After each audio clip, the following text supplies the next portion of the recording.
ভিউৱাৰ্ছসকলক আন্তৰিক অভিনন্দন জ্ঞাপন কৰিছোঁ লগতে সমগ্ৰ অসমবাসী ৰাইজকো আন্তৰিক অভিনন্দনেৰে আজিৰ ভিডিঅ'টো আৰম্ভ কৰিব লৈছোঁ। আজিৰ ভিডিঅ'টো এটা ইম্পৰ্টেণ্ট ভিডিঅ' যিহেতু পৃথিৱীৰ ভিতৰত ডায়েবেটিছ মানে ব্লাড ছুগাৰ আমাৰ নৰ্থ ইষ্টত ভয়ংকৰ হিচাপে আক্ৰান্ত কৰিছে। যদিও বিভিন্ন ধৰণৰ ঔষধ বিভিন্ন ধৰণৰ মেডিচিন এভেইলেবল তথাপিতো দেখা গৈছে কি আমি উপকৃত হ'ব পৰা নাই, আমি সম্পূৰ্ণৰূপে উপকৃত নহয় আৰু বহু সংখ্যক পেচেণ্ট এতিয়ালৈকেও ব্লাড ছুগাৰ বা ডায়েবেটিছত দীৰ্ঘদিনৰ পৰা ভুগি আহি আছে আৰু এতিয়াও ভুগি আছে। সেয়েহে আজি ইম্পৰ্টেণ্ট কেইটামান আমাৰ ঘৰুৱা হিচাপেও আমি এৰেঞ্জ কৰিব পাৰি বা আমি এইখিনি ডক্টৰৰ সহযোগিতাৰ পৰাও আমি এইখিনি এৰেঞ্জ কৰি লৈ খাব পাৰি। তাৰে মই 3টা টিপছ সংগ্ৰহ কৰিছোঁ আপোনালোকৰ কাৰণে আৰু সেইখিনি নিশ্চয় আপোনালোকে চাব। নাম্বাৰ 1ত আহিব আমাৰ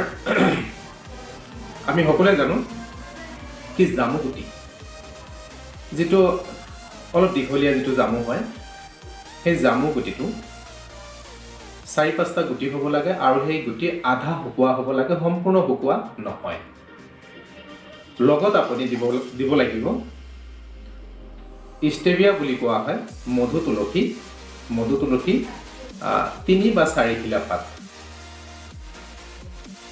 লগতে আমৰ কুঁহিপাত, আমাৰ ঘৰত থকা যিখিনি আম গছৰ কুঁহিপাত 1 খিলা, যিটো সদ্যহতে 5-6 ইঞ্চি বা 7 ইঞ্চি পৰিমাণৰ বা 3-4 ইঞ্চি পৰিমাণৰ যিটো কুঁহিপাত হয়, সৰু কুঁহিপাত হ'লে 2 খিলা, অলপ ডাঙৰ কুঁহিপাত হ'লে 1 খিলা। এইটো কেনেকৈ আমি এৰেঞ্জ কৰিম? আমি যিটো জামুগুটি 4 খিলা বা 3টা বা 4টা যিটো আমি জামুগুটি ল'লোঁ, আমি জামুগুটিটো খুব ধুনীয়াকৈ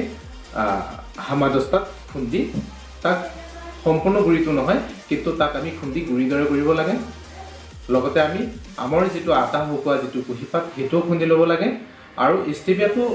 অলপ সামান্য পৰিমাণে, ষ্টেভিয়াটো শুকানেই থাকে, অলপ আটা শুকোৱা টাইপৰ থাকে, তাকো অলপ আমি খুন্দি 3টা মিশ্ৰণ একেলগে আমি ৰাতি তিয়াই থৈ ৰাতিপুৱা শুই উঠি খালী পেটত ল'ব লাগে আৰু ৰাতিপুৱা তিয়াই থৈ ৰাতি ভাত খোৱাৰ আগে আগে ল'ব লাগে। পানীৰ পৰিমাণ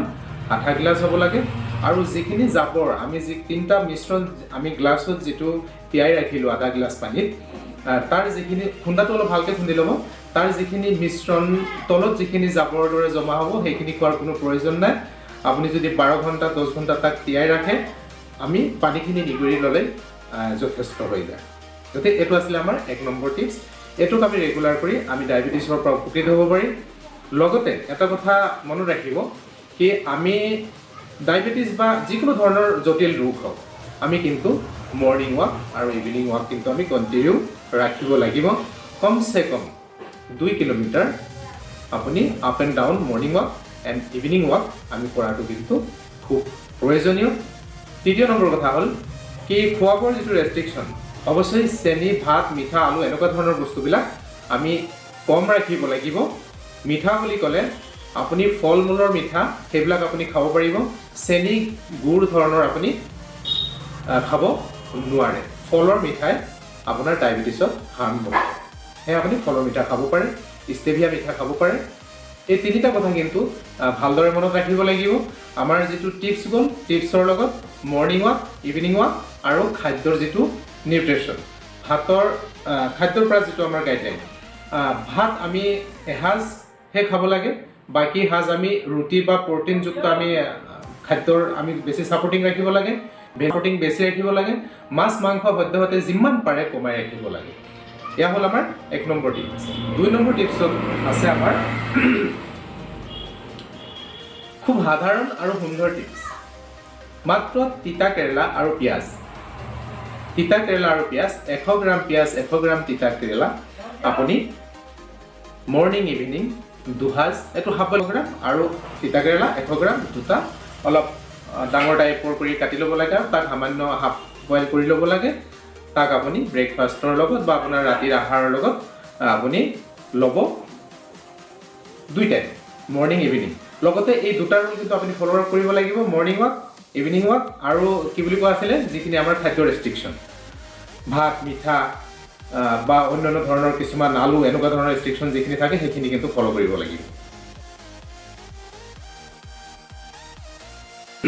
3 নম্বৰ হয় এইটো 2 নম্বৰে আমাৰ আৰু এটা টিপছ আছে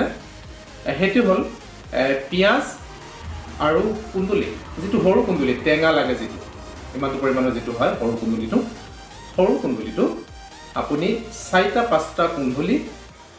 4-5টা কুন্দুলি আৰু আপোনাৰ পিয়াজ অলপ মিডিয়াম টাইপৰ 2টা বা 3টা এই মিশ্ৰণটো আপুনি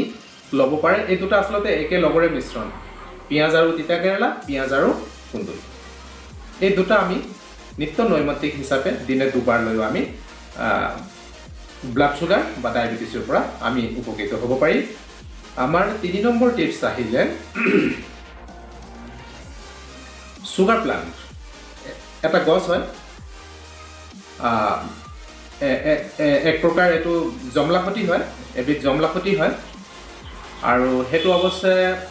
পোৱাটো খুব অলপ মুস্কিল হয় কিন্তু আমাৰ যোগেদি হেতু আপুনি উপলব্ধি কৰিব পাৰিব আমি এটো প্ৰভাইড কৰাম পেশেন্টসকলক যদি বিচাৰে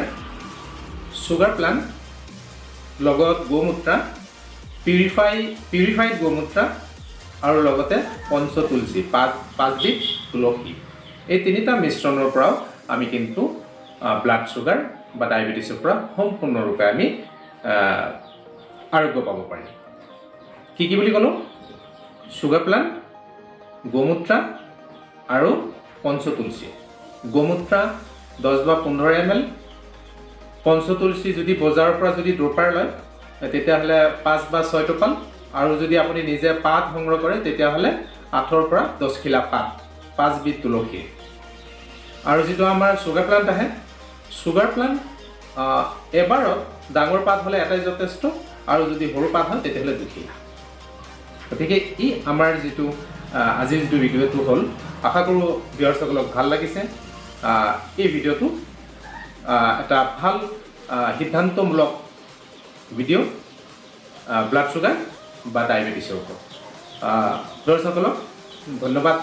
থাকিল আৰু অসমবাসী ৰাইজলৈ শুভকামনা থাকিল তেখেতসকলে যাতে ব্লাড সুগাৰ বা ডায়াবেটিছৰ পৰা এনে পদ্ধতিৰ পৰা আৰোগ্য লাভ কৰাৰ সিদ্ধান্ত যাতে ৰাখে ধন্যবাদ